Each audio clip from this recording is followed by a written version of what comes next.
Thank you for joining Watercolor with Markers with Jessica Mack, author and artist behind our newly released book, Watercolor with Markers, Learn to Paint Beautiful Creations with Brush Pens. We're going to be getting started in just a couple of minutes to give people some time to enter and get settled. But in the meantime, please feel free to share with us in the chat your name and where you're tuning in from.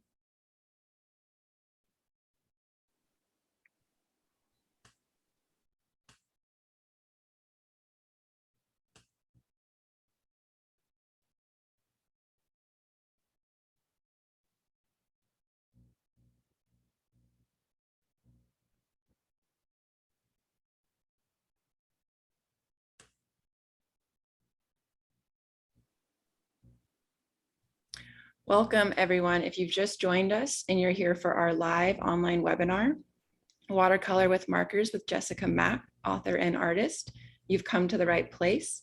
We're going to be getting started in just a minute.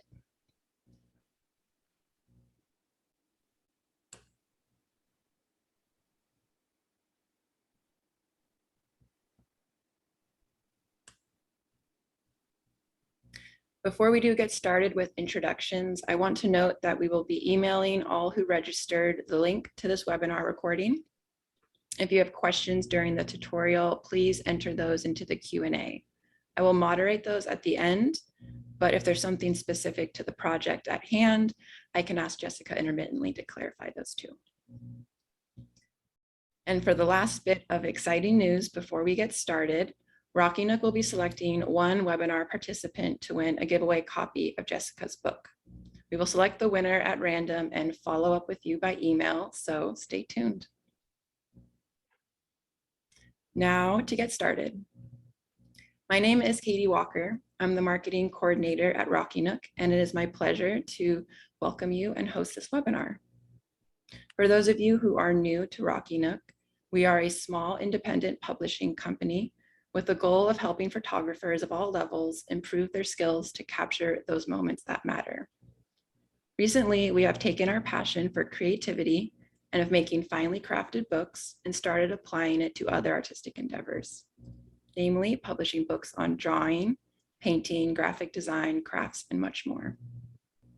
We are delighted to welcome Jessica as one of our newer Rocky Nook authors, and we are thrilled to publish and promote her brand new book, Watercolor with Markers, which is available now and which I will be sharing a link to purchase in the chat with a coupon code that you can apply for at checkout for 40% off. If you purchase using the link I'm sharing, please note that this is Jessica's affiliate referral ID, which helps Jessica and gives her our acknowledgement. We ask that if you buy Jessica's book, that you leave her a review through whichever avenue you purchase from, as this really helps both Jessica as the author and us as the publisher. And now to introduce Jessica. Jessica Mack is an artist, illustrator, and author. She is also the founder of Brown Paper Bunny Studio. Born and raised in Australia, Jessica currently resides in the USA's Pacific Northwest with her family and two mischievous cats. She is an artist whose love of paper, bright colors, and florals runs deep. Her style is colorful, bold, and playful, with ink and watercolor being her mediums of choice. She takes inspiration from the world around her, in particular, people and nature. Jessica is largely self-taught and firmly believes that everyone is creative, whether they realize it yet or not. She loves to teach, and you can find her online classes at brownpaperbunny.com. Please join me in welcoming Jessica. Hello. Thank you everybody for coming, and thank you for the introduction. I'm really excited to dive in and do some painting with markers with you today, and to show you a couple of the projects that are in my new book, Watercolor with Markers. So there's a couple of different projects that we could do tonight, and so I wanted to get a feel for what what you're all interested in doing.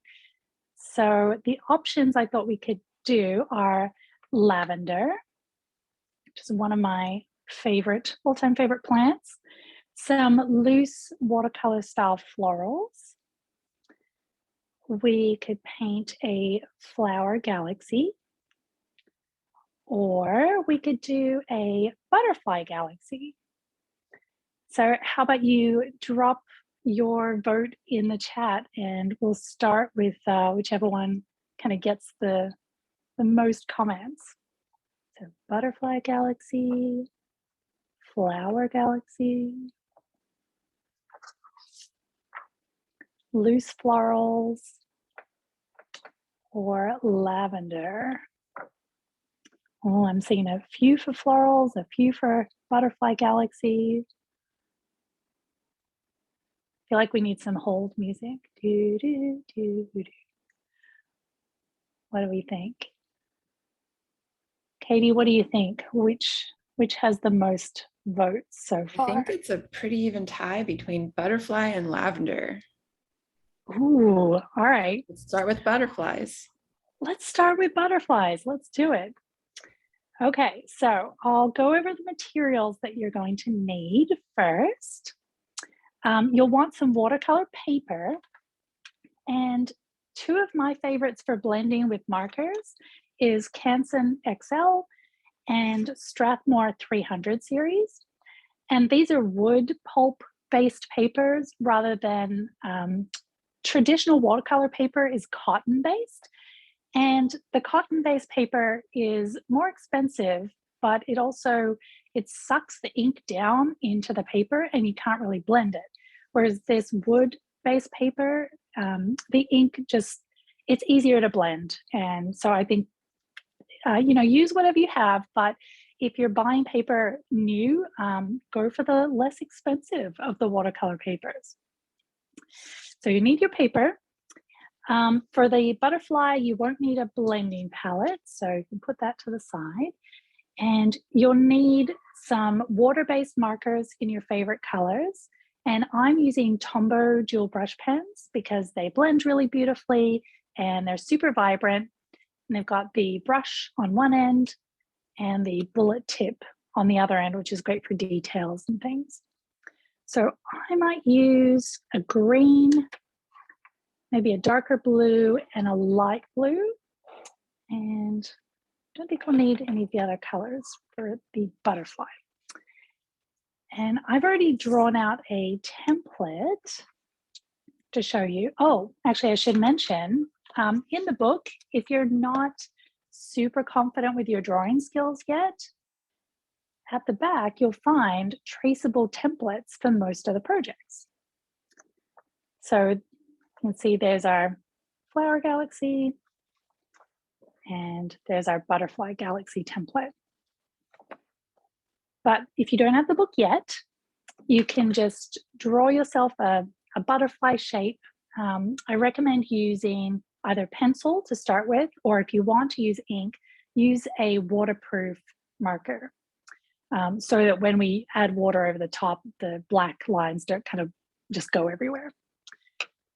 So you can either do just the outlines. I did half to show you your options. You could just do the outlines and then add color, or you can do the whole sort of black inked portion and then add color over the top. It's really personal preference.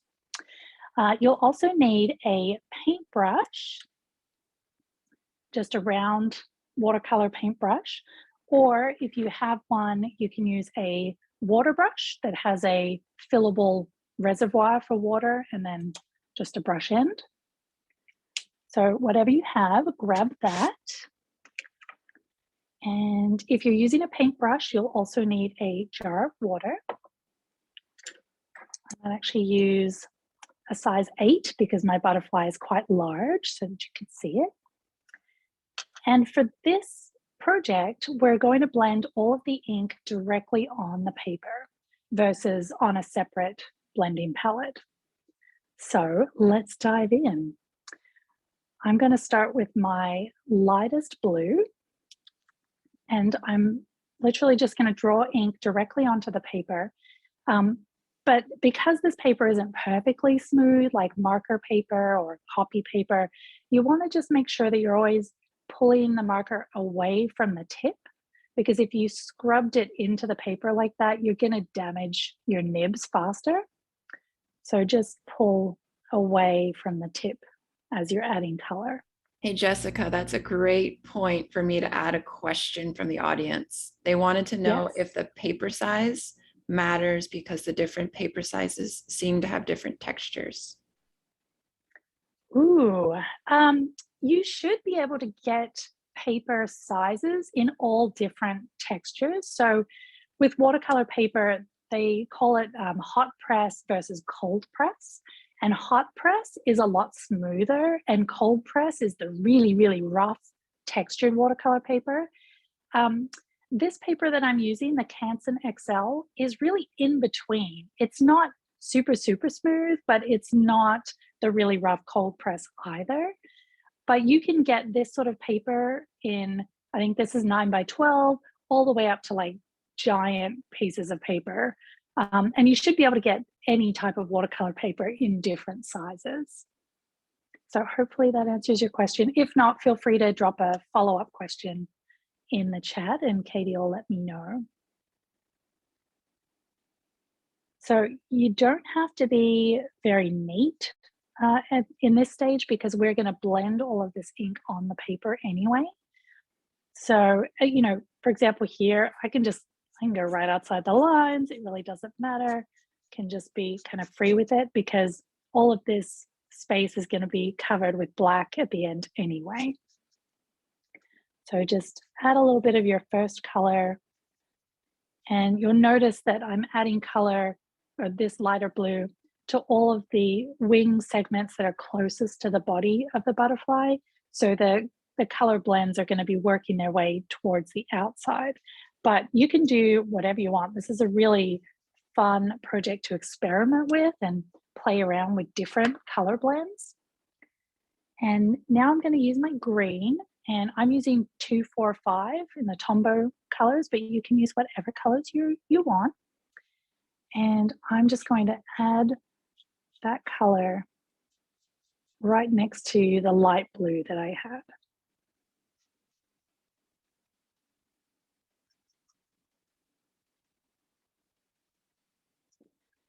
I will say that while you can use any color you want, you do want to choose colors that are going to blend nicely together. So if I chose a green and say this purple, they're going to blend together and make a not super attractive color. But I know that greens and blues are always going to blend sort of really seamlessly together and be really, really pretty. I'm going to put a bit more green in this section here. Just work your way around.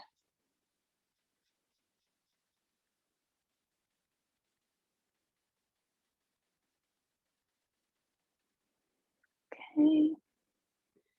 Last color is this darker blue, and the one I'm using is 476. So I'm just going to add some color to any spot where I didn't have color before.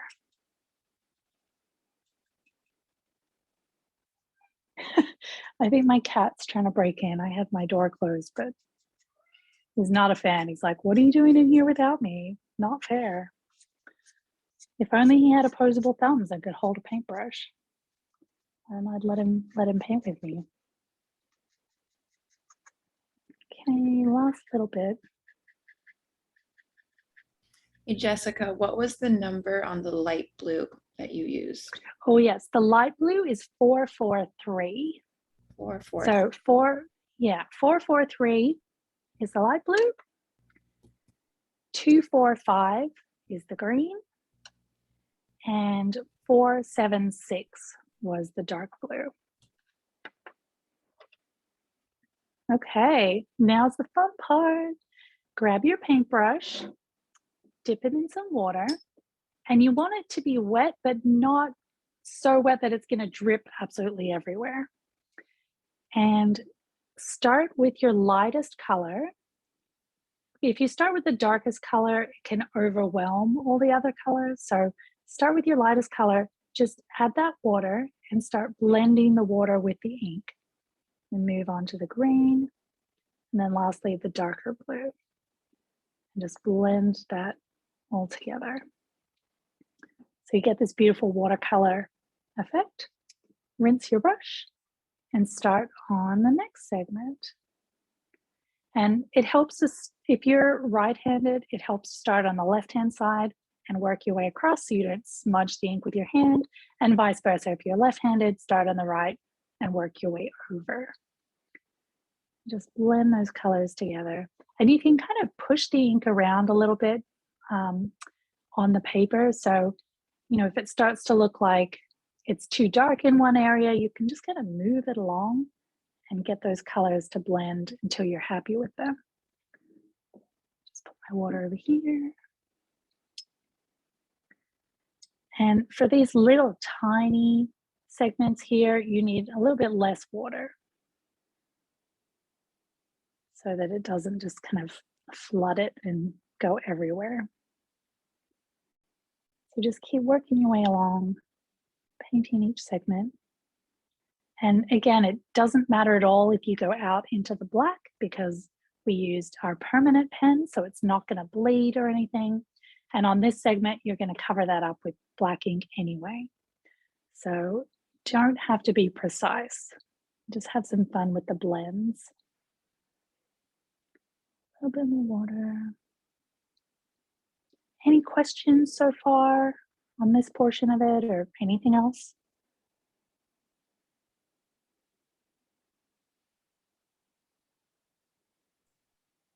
All right, I'll take that as a good sign. Everybody's painting, having fun.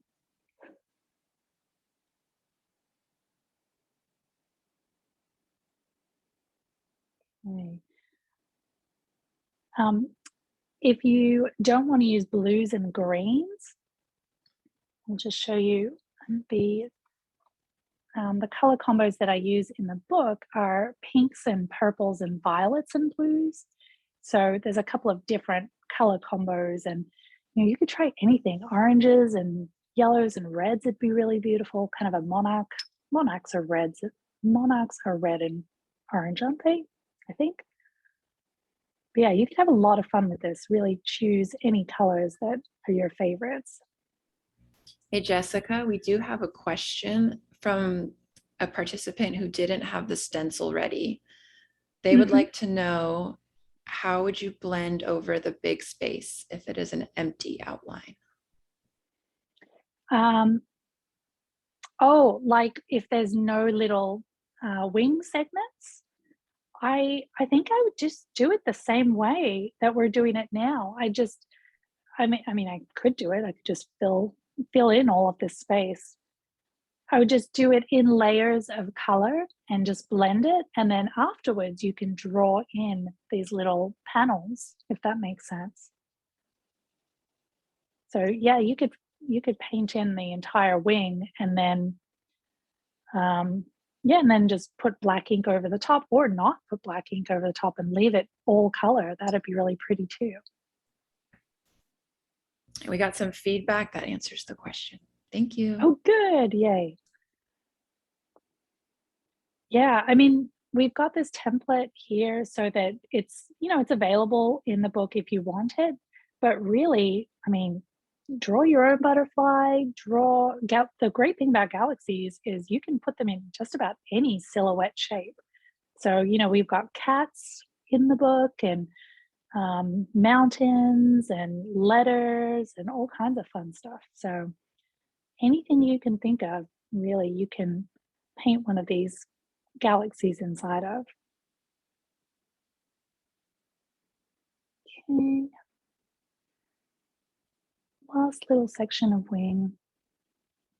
And one of the nice things too about these water-based markers, if you're using paper that blends well, like this wood-based paper, if you're not super happy with the way something's blended once it dries, you can sometimes go back in and re-wet it with a paintbrush and blend it again. Or if it's not as vibrant or deep a color as you'd like it to be, once it's totally dried, you can add more ink and then, wet that layer on top to add additional color, which is really fun.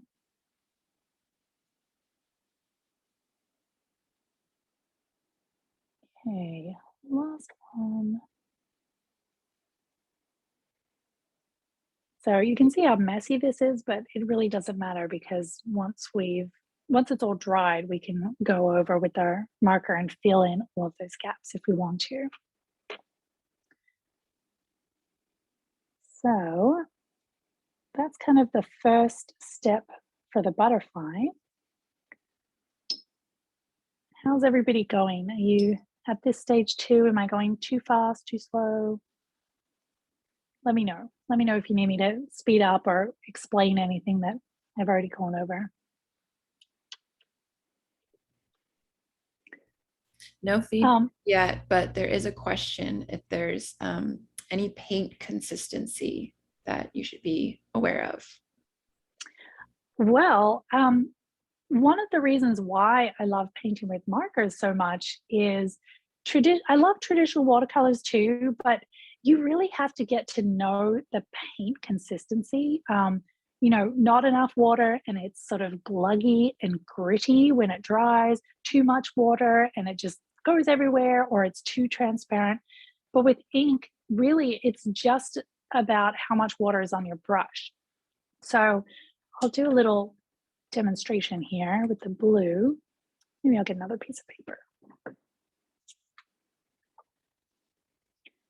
So put some color down. And then I'm going to wet my brush, but dab off any excess water. So, it's damp, but it's not super wet. You can still blend the ink and it'll be really vibrant and it'll sort of look like watercolor. But if I put a whole lot of water on my brush, it's just going to make it lighter and more watery. So neither of these is really better or the right way to do it. It just depends what look you're going for. If you want a really watery blended look, go with this one. If you want more sort of vibrancy and to keep as much of the ink as you can without watering it down, just to have your brush slightly damp but not super, super wet. So hopefully that helps a little bit. There's no right kind of consistency. It just depends what look you want. If you want it to be more blended and watery, or if you want to keep that ink looking a bit more vibrant. We have another question from someone who is a beginner. Besides from blending and moving the direction of the brush from light to dark, do you recommend, or from, what is this question? The direction to move the brush. Besides moving from light to dark, do you recommend painting from the inside to the outside? In this project, I did paint from the inside of the butterfly to the outside because that's the order that I had the colors in. So if I'll do a demonstration and show you what happens. So I've got my darker blue, my green, and my lighter blue.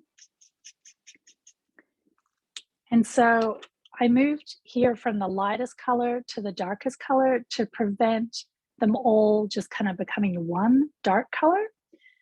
Because this might not be dark enough to really show what I mean, but if you move from the darkest color across the others, you can still see a bit of the colors, but they don't stay as separate. They get a little bit overwhelmed by the darker shade rather than staying their distinct colors. So, I mean, you can play around with it and just have some fun and see what results you get. But if you do want to be able to still see like the light blue, the green, and then the darker blue, I recommend starting with the lighter color when you're doing your blending. Okay. Now, while we were waiting for the butterfly to dry, we would start with another project and then we'll come back and finish this one off once it's totally dry. But also a little tip, if you've got puddles of water, like over here, I maybe added a bit too much water. You can use your brush, just dry it off a little bit and just touch the tip into that puddle and dab it on some paper towel or a rag or tissue or something. So you can kind of soak up some of that extra water and that'll make it dry a little bit quicker. You can also, like if you have a really big area of water that you need to clean up, you can also just use a corner of the paper towel and just soak that up. All right, well, it sounded like we had a lot of votes for lavender. So how about we move on to lavender while we wait for this little guy to dry.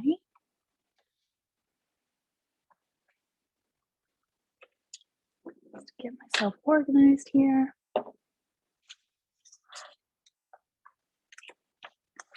Okay, so this is our lavender project and it's a really fun one. And this is what it looks like when you paint.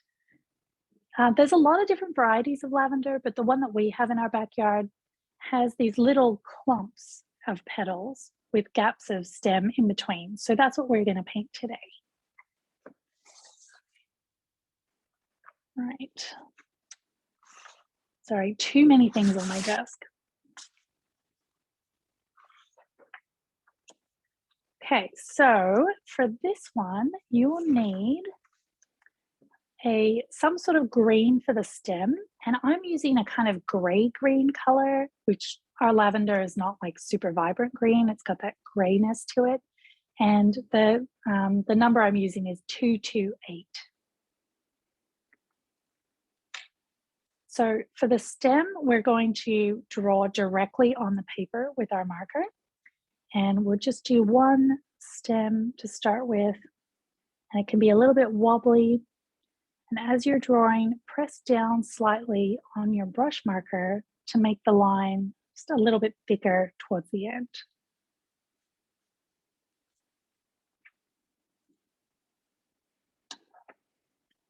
And now I'm going to move to a size 4 round brush. It's just a little bit smaller than the one I was using before. And I'm going to wet the brush, dab off any extra moisture, and then just go over the marker line that we just drew, just to slightly wet that ink and give it a bit of a watercolor look. If you need a bit more water, just grab a little bit more. Just keep working your way down towards the bottom of the stem.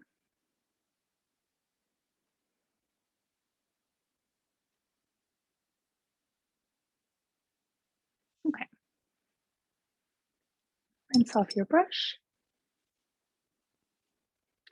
And now for the little lavender petals, we're going to use our blending palette. And this could be, like, I have a laminated piece of card, but you could use a paint palette, something laminated. You could use an old plate, that would work fine. Anything that just doesn't have a porous surface. And I'm going to use these two purples. The first one is 636. It's kind of a lighter purple. It might be a bit hard to see in the video. And then this one is a violet, so it's more of a blue purple. And this is 606. And to use the blending palette, I'm literally just going to scribble some ink onto the palette. And a little bit of my other color at the top. Makes a lovely squeaky sound. Okay. And now you can use your paintbrush and just drip some water onto your ink. Or if you happen to have like a little eyedropper or something, you can also use that just to add a little bit of water there. Okay. And now using your paintbrush, you just mix the water with the ink.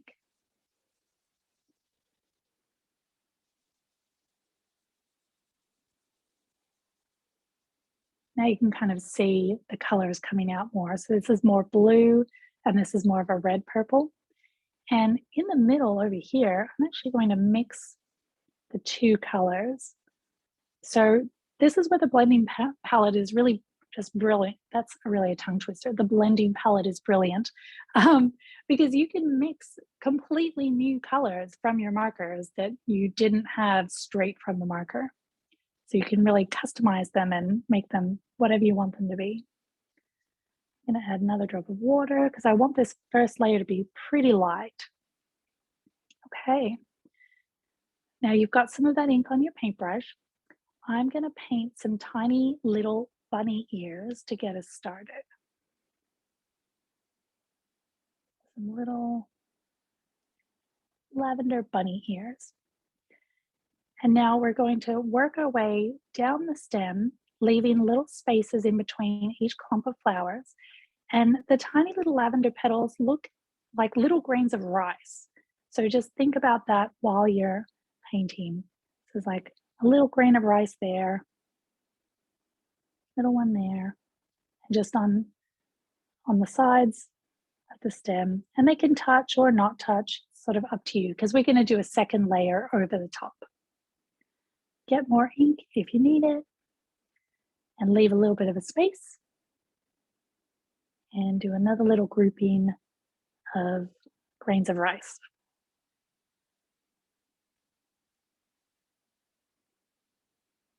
If you have any questions along the way, just drop them in the chat.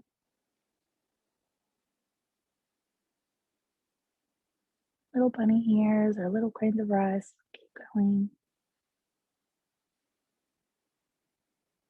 You can have some of them kind of poking out to the side more.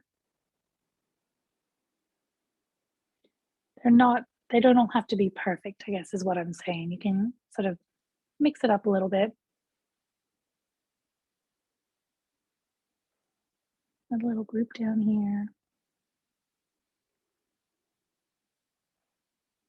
And you'll notice that they're getting a little bit bigger as I work my way down.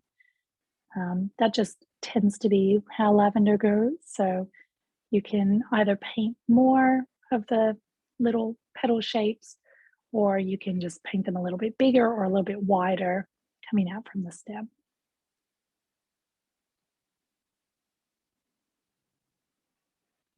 Okay. Hopefully you can't hear my super noisy husband and kiddo downstairs. Not sure what's so funny, but obviously something is. Okay, we'll just do a couple more little clumps of petals.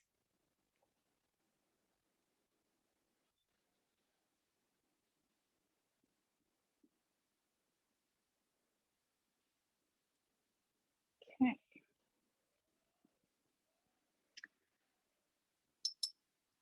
How's everybody going so far? Is your lavender coming out the way you'd like?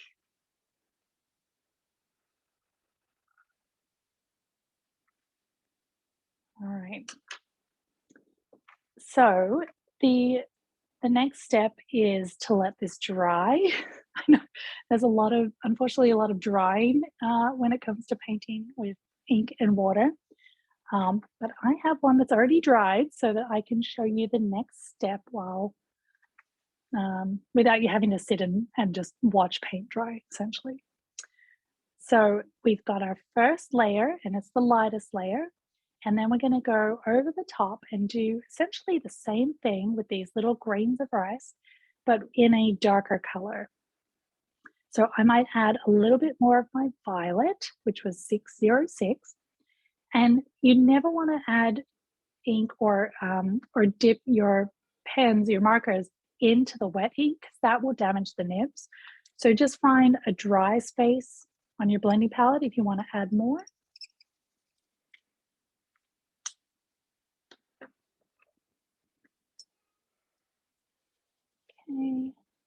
Gonna blend that together. All right, and do the same thing. Start at the top and try to let this first layer show through a little bit. You can go over some of it, but try to let some of it show through the color. So I'm going to do my bunny ears kind of off to the side a little bit.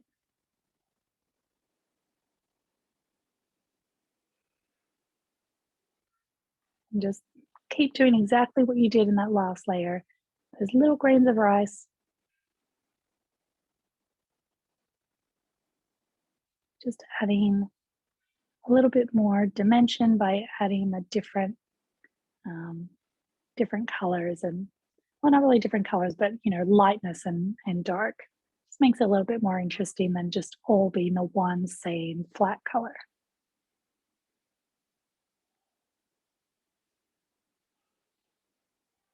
And like I said before, they don't have to be perfect. You can be kind of loose with it. And that's sort of the beauty of working with any wet medium is it has a little bit of a life of its own. So I say just embrace that and kind of let it do what it wants to do. It's part of the fun of it.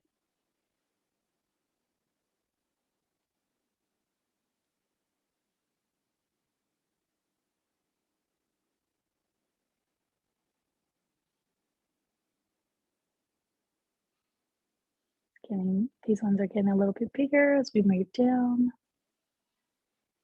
Just dip back in the ink anytime you feel like you need a little bit more if your brush is starting to run out.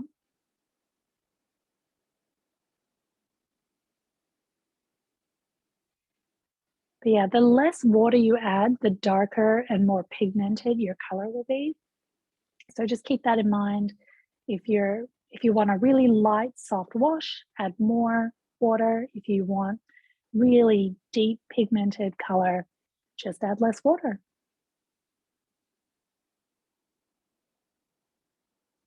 Okay, last little bit.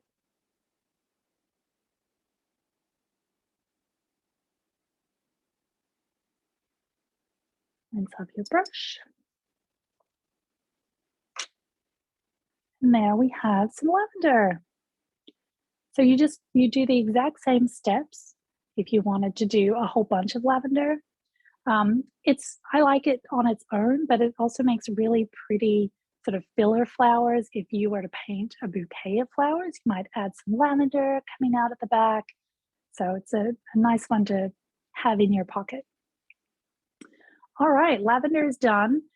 I think my butterfly is still a bit wet, so we might move on to painting something different. And we have a choice of, what have we not done yet? Loose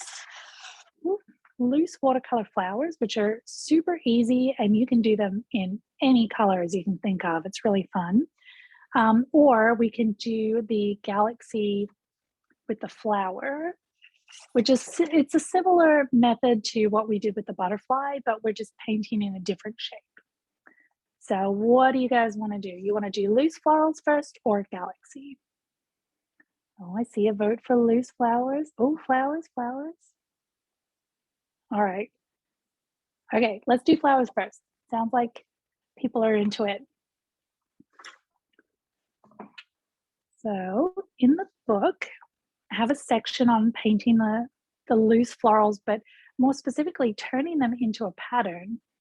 So if you can see here, I painted a whole bunch of them and then I used an online service to put them on a mug. So now I have a mug with these flowers on them. So they're a really fun, easy thing that you can paint a lot of. So they make a great sort of repeating pattern. All right, let me find some paper. I'm going to clean off my blending palette. And to do that, I'm just using some paper towel. And while the ink is wet, I'm just soaking that up and wiping it off.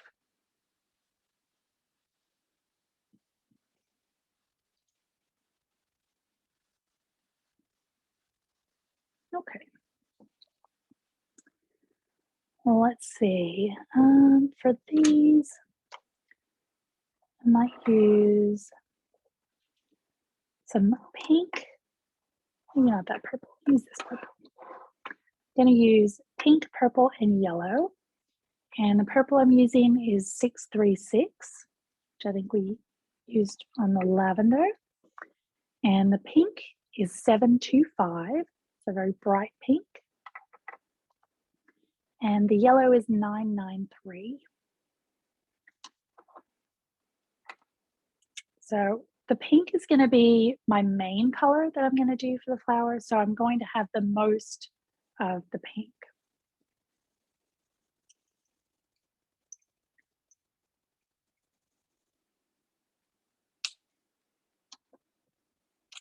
And because this pink is a little too pink, a little bright, I'm going to mix it with just a little bit of the yellow. I'm going to put some yellow on over here.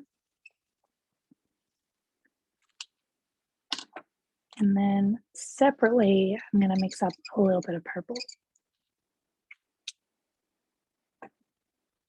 So I'm using my eyedropper again to get some water.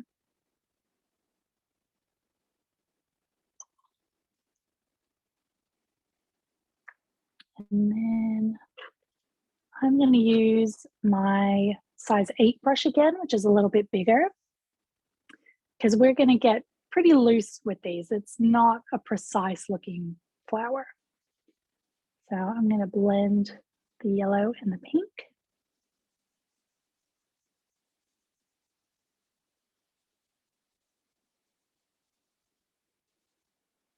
I'm just going to pick that up and do a curved, I'll draw mine pretty big so you can see, just a curved line, and then another one that kind of meets at the top, but you can see I've left a bit of a gap at the bottom here. And then start painting to fill that in, but you can leave little patches of paper showing through if you like. It's a bit hard to see with the reflection. Little patches of paper showing through just to give it an even looser kind of feeling. Okay, so that's the first petal, and we're going to do 5 petals in total, or do as many as you like. I'm going to do 5. Okay, so then the next one, we need to paint fairly quickly because we want the ink to stay wet so we can drop other colors into it, which is really fun. So just keep painting those petal shapes. They don't all have to be the same at all. You can really just be loose with it, have some fun.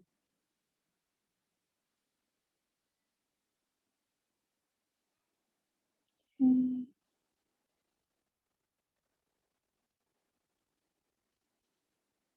Just pick up more ink anytime you feel like you need it. Okay, last petal.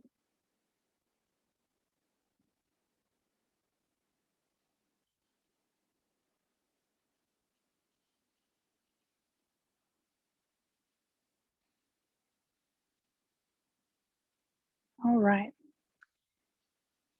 Just making sure everything is still wet, nothing's dried. Okay. So once you've got your first layer of ink down, mix up your other color. I'm using darker purple, and just touch that in to the tips of your petals.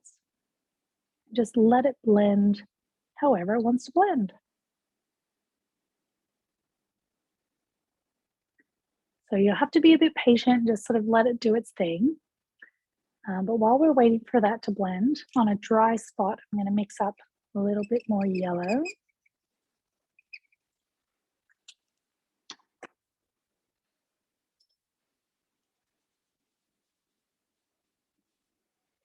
Pick that up with my brush, and I'm going to just touch this in around the center of the flower.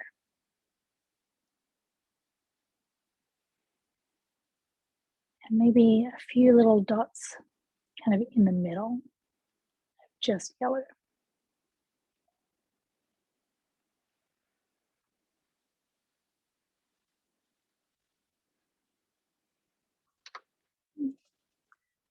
Dropped a little bit of ink on my table. All right, so here's what it looks like right now. And you can have some fun with it while it's wet. If you tilt the paper, you can watch the ink run and blend, or you can just let it sit and do what it wants to do. But this is really fun. So this is dropping this color into the wet ink is wet on wet technique. And yeah, you can have a lot of fun blending colors, and it's really organic and it's going to do what it wants to do. And you don't have that much control over it, which is kind of fun. You just have to wait and see what happens. So you can see these ones as they've dried, the purple where it's pushed the lighter purple, or the dark purple where it's pushed the light purple away, it creates this beautiful organic bloom, which I really like. Traditional watercolorists will say that's like a big faux pas. You don't want blooms in your watercolor. Personally, I love it and I go out of my way to try and get it. But I love how, no two flowers are going to dry exactly the same. They're all a little bit different, which is really fun. Any questions about this one? Everybody going okay?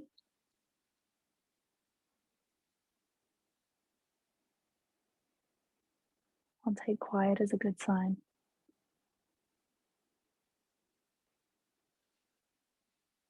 Just going to move this a little bit, let the ink run.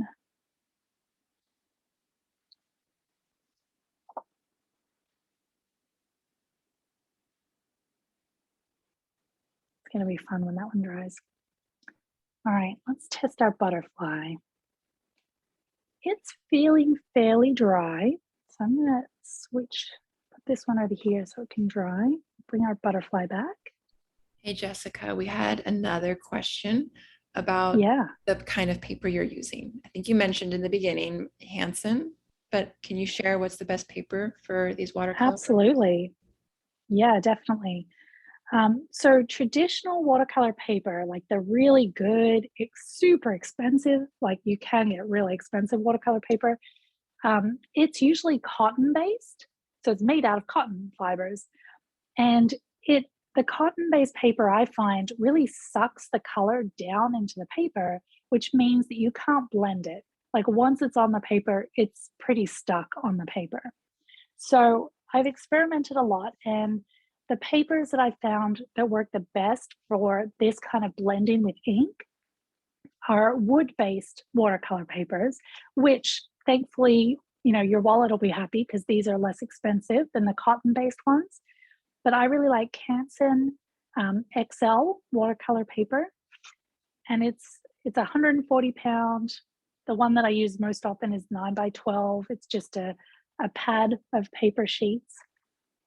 And then the other one that I really like is Strathmore 300 series. So I believe these are like student grade versus professional grade. But I've tested so many different types of paper, I can't even tell you. And those two are the ones that I found have worked the best. The colors stay really vibrant. You can blend really easily on the paper as well as using a blending palette. So they're the ones that I use most often. Any other questions while I find my gel pen that I thought I had on hand, but apparently do not?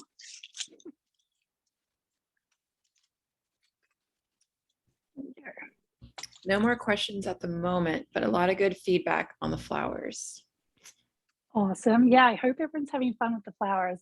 You can paint them really tiny or huge and just any color combos you want. So yeah, you can have a lot of fun with the flowers. Okay, let's get some stuff out of the way here. So the next step to turning this beautiful watercolor butterfly into a watercolor galaxy butterfly is to add stars. And you could use acrylic paint or gouache and a really teeny tiny paintbrush if you like. But the easiest way I found is just to use a white gel pen. Any brand will do. I don't really have a favorite. But you simply just start in the colored areas, start doing little circles or just dots? So I know this part's a little bit hard to see, but I'm just doing little dots, and you could do a handful of kind of starbursts, which I'll draw it for you so you can see. My starbursts just look like lines like this. So just with the gel pen, do a couple of those, but mostly I just do little dots and then slightly larger circles. And just work your way along the colored areas until you feel like, you know, it looks like a galaxy, like you have enough stars. Now, of course, I've got a crummy gel pen that doesn't want to work well today. Always the way, isn't it? You need it to work. Here we go.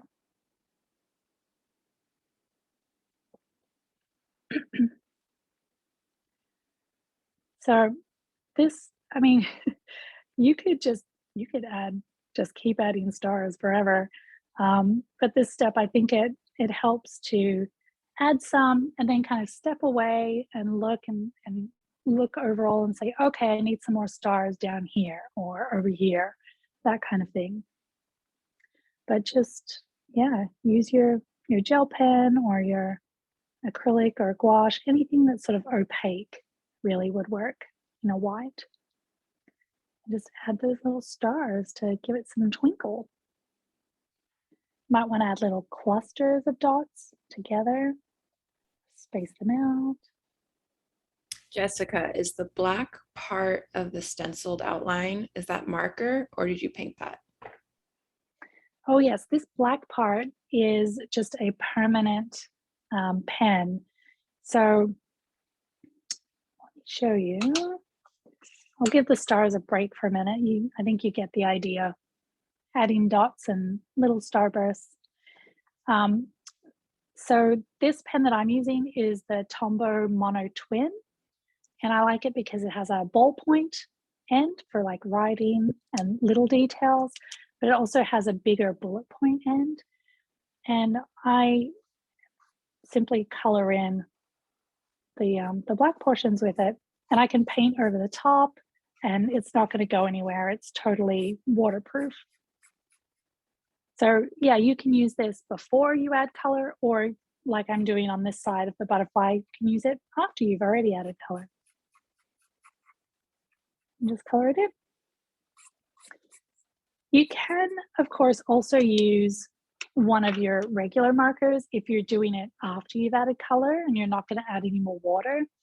I just find when I'm doing a large area of black, I end up getting it all over my hand because it's water-based, whereas if it's permanent marker, it doesn't come off on my hand. It sort of dries really quickly and doesn't re-wet, if that makes sense. But really, you could use any black marker, or you could paint if you wanted to paint it. It's up to you. But essentially, that's what you do for the butterfly. I mean, I could finish it, but it might take a while, and might be boring just to watch me color in. But yeah, once you've got your stars in all of the little colored segments, it really kind of comes to life and is twinkly and pretty. How are we going for time? I think we might almost be up. Are there any questions on any of these, or on the book, or anything else really?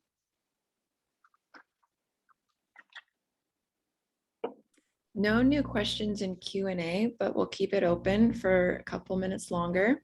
I just want to thank Jessica. Everyone's thanking you in the Q&A and chat. Thank you so much for these projects. These are just a delight to watch. If you liked these projects, they're in Jessica's book. There's so many more projects in here that are just gold. You can buy Jessica's book on really anywhere that you want to find your books online, or you can call your local bookstore and see if they can order it in. On our website, we are going to be offering it on 40% off with the coupon code markers40. I'm going to put a link to the chat so that way you can purchase that. And again, this link is Jessica's referral ID link. So she does get acknowledgement when you purchase using this link.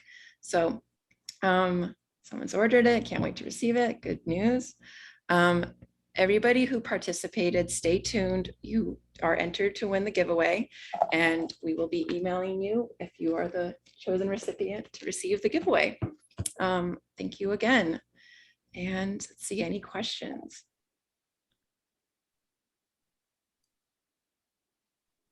No questions. Okay. Jessica, any last words?